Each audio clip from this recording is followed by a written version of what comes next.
天使迪玛利亚为什么哭了？本届世界杯决赛，阿根廷遇上了上一届冠军法国，也就是让阿根廷在上一届16强铩羽而归的 Le Bleu 蓝色军团。这一届阿根廷在首场大爆冷门，败给了沙烏地阿拉伯，造成沙烏地阿拉伯球迷拆家门的严重后果。之后却破釜沉舟，一路挺进到决赛。然而这一次情况不同，在前36分钟，阿根廷就主宰了比赛，2比0领先，而且这2球都跟天使迪玛利亚有关。题外话，他不是我失散多年的兄弟，他是我的分身。为什么迪玛利亚是梅西的天使？为什么迪玛利亚在自己进了第2球之后，情不自禁流下了天使的眼泪呢？首先，他的全名叫做 Angel Di Maria， 也就是这个 Angel 的拼法，让人昵称他是 Angel 天使。但是实质上来看，他也是梅西，甚至是阿根廷的天使。Muy difícil por mi mamá, por mis tíos, todo. A veces a uno le critican cuando. 2008年北京奥运，迪玛利亚第一次被阿根廷国家队征召，也是第一次跟梅西当队友。决赛中对到奈及利亚，20岁的迪玛利亚接获21岁梅西的助攻，漂亮挑射奠定战局。往后在美洲国家的最高殿堂美洲杯，梅西和迪玛利亚分别从2007年和2011年开始为阿根廷出赛，但是却频频屈居亚军。甚至梅西在2016年决赛中再次失利之后，灰心之下宣布从国家队退休。直到去年迪玛利亚和梅西再次并肩作战，这一次决赛迪玛利亚又是一个漂亮挑射，最终帮助阿根廷1比0击败巴西，睽违28年之后再次拿下美洲杯冠军。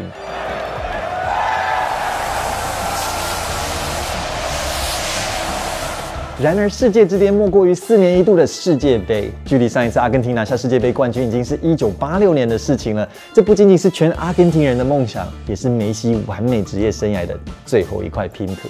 而2014巴西世界杯是距离最接近的一次。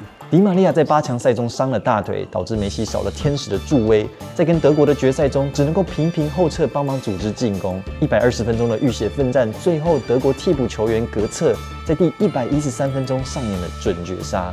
那一天，梅西哭了，迪玛利亚也哭了。哎呀 ，Don't cry for me, Argentina！ 请先帮我记住这一场2014决赛，然后我们再回到这一届2022卡达世界杯。首场爆冷之后，阿根廷没有退路了，接下来必须要赢才能力挽狂澜。第2轮对到了球风剽悍的墨西哥，比赛都过了2/3，两边都还无法突破僵局。第63分钟，迪玛利亚在右侧传中，梅西一停一射。这一脚是硬生生把阿根廷从深渊拉了回来。赛后据迪玛利亚本人说：“我传了个很鸟的球，但梅西就是有办法化腐朽为神奇。”在接下来的赛程中，迪玛利亚因为左脚肌肉超负荷，所以上场的时间越来越被压缩，甚至在淘汰赛阶段几乎是不见踪影。直到12月18号决赛当天，迪玛利亚再次出现在先发名单，宣告天使回归。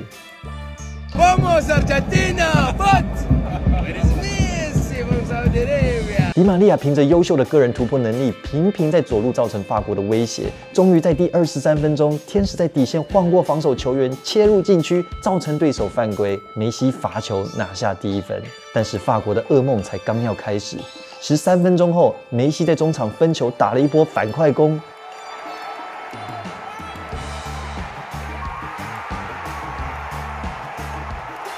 这一刻，迪玛利亚流下了眼泪。必须说，没有人可以知道迪玛利亚当下真实的心情是什么。但是当我在看 live 转播的时候呢，我当下立刻想到的是2014世界杯决赛的那一天。那是2014世界杯决赛的早上11点，我坐在训练椅上准备接受腿部注射。我在8强赛拉伤了我的大腿肌，但是只要吃止痛药，我就可以继续跑。我跟训练团队说，如果我废了，就让我废了，我不在乎，我只想要能够上场。这时队医走进来，手上拿着一封信，是来自迪玛利亚的俱乐部皇家马德里。他们说你的身体状态无法比赛，他们要求我们不要让你上场。那一年的夏天，谣言盛传，皇家马德里想要在世界杯后买下当届大放异彩的哥伦比亚选手 J 罗 James Rodriguez。为了腾出薪资空间，他们打算卖掉迪玛利亚。但是一个受伤的选手恐怕不是一项好交易，事情就是这么的简单，或者是说复杂。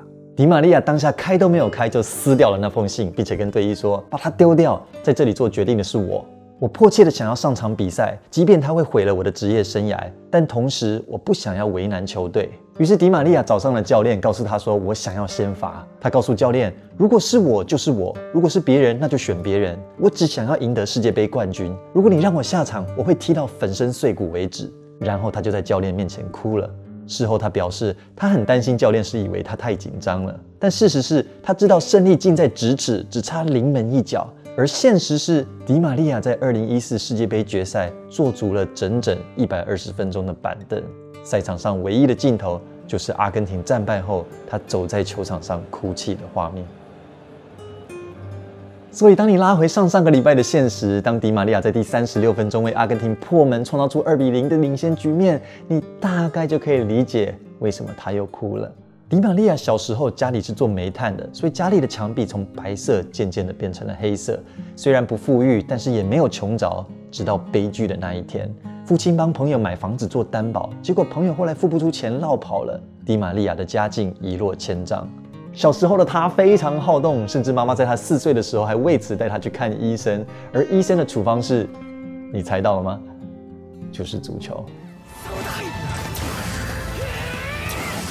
迪玛利亚对足球着了魔，每2个月就得用强力胶把他分崩离析的球鞋粘好，因为家里没钱买新的。有趣的是，爸妈分别支持的是死对头的2个球队，而迪玛利亚7岁的时候，妈妈支持的球队 Rosario Central 打电话来要人。话说，爸爸支持的球队是梅西小时候的球队 Newell's Old Boys， 所以爸爸就说，有点太远了，9公里耶，我们又没有车。妈妈马上说，没关系，我载他去。从此就是妈妈骑着一台老旧的黄色脚踏车，后面是迪玛利亚，旁边挂着一个爸爸做的篮子，载着妹妹，前面放的是球具，甚至这辆脚踏车有了自己的名字 Graciela。但并不是因为这样从此就过着幸福快乐的日子，不是这样子的。教练喜欢的是球风剽悍强悍的球员，而迪玛利亚的身形瘦小，所以常常被骂。有一次他被教练当着球队面前羞辱，他哭着跑下球场跑回家。第2天迪玛利亚感到丢脸，不想上学。后来妈妈坐在床边跟他说 Angel， 你必须回去，你今天就必须回去，你必须向他证明你自己。回去练球之后，迪玛利亚以为自己会被队友嘲笑，想不到其他小朋友不但没有嘲笑他，反而还偷偷放水帮助他。迪玛利亚回忆说，他永远都记得那一天。但是到了16岁，还是身形矮小，没有升到成人队，家里又需要钱。有一天，爸爸就语重心长地跟他说，你有3个选择，你可以现在就跟我去工作，或者你可以把书读完，又或者你可以再尝试踢1年足球，但如果不成功，你就必须要跟我去工作。迪玛利亚久久讲不出话来，但是妈妈立刻站出来说，再踢1年试试看。11个月后，迪玛利亚升上成人队，第一次为球队出赛。他曾经写道，当你试着要在阿根廷足坛闯出名堂，你就必须要用尽全心全力，甚至是有时候被塞在货机跟货物一起飞，只为了去参加比赛。迪玛利亚后来在2007年被买到葡萄牙的本菲卡俱乐部，2008年被阿根廷国家队征召，在那里遇到了 Lionel Messi。2022年跟梅西一起夺下了梦寐以求的世界杯冠军。他的撰文中最终提到，现在的人们常常在 Instagram、YouTube 上看到结果，但是他们没有看到背后的代价，他们不晓得中间的旅程。也许人们看着我拿着奖杯在哭，就认定是出自于我对足球的热爱，但事实上我在哭泣是因为我怀中的女儿跟我一起经历这个时刻。人们看不见我们是多么挣扎奋斗才达到这个时刻，他们不知道我家墙壁因为煤炭而从白变黑，他们不知道我爸爸在铁皮屋顶下工作，他们不知道我母亲骑着一台黄色脚踏车，不畏风雨，只为自己的孩子。他们不知道，为了去比赛，我们曾被塞进货机里。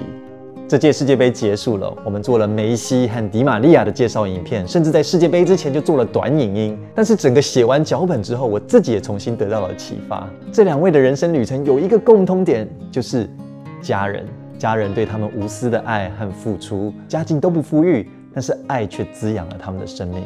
家庭和无条件的爱，真的是我们人一生当中所能拥有的最宝贵的资产之一，与你们分享。God bless you all. Peace.